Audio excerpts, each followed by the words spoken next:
I think we also have to look at what's happening in the light of the rises and declines of reserve currencies in the world and the normal patterns.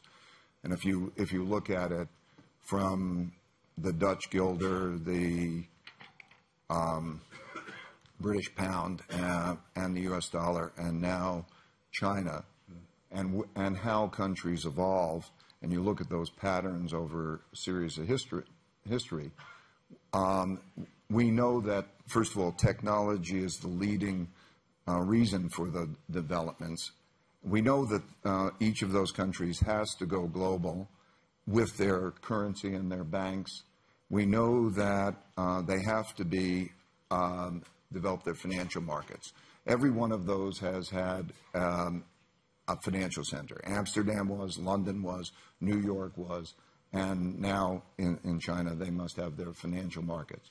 We know that that opening up helps their balance of payments, and it also helps the development of the renminbi as a reserve currency, the going global of China.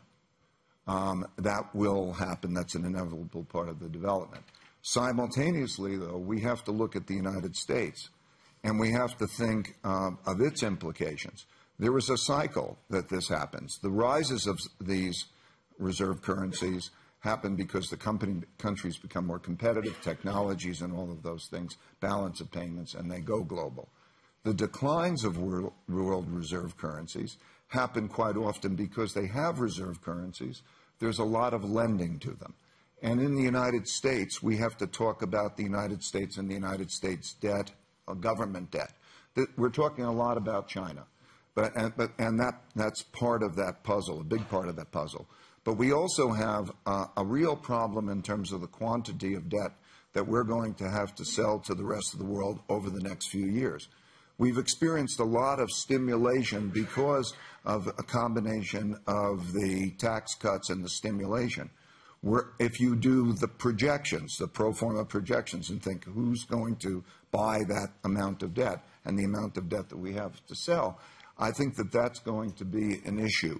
So when we're talking about the balance, I think the normal evolution will be globalization, in which I would characterize China as basically allowing very free markets in many ways within boundaries, and then not to let it go outside of that boundary of volatility. So if I was to take a foreign exchange policy, you will have more freedom, but you'll have boundaries, so it can't go beyond those boundaries, which I think is a good thing.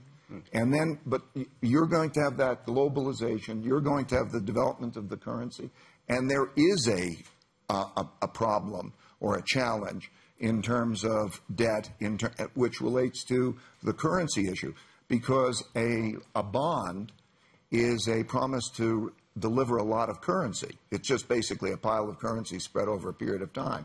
And I would say that if you were to take a longer-term perspective, 2 or 3 or 4 years, that's going to be an issue. And so I do think the capital flows and the nature of that balance of payments issue is going to be a factor in the years ahead.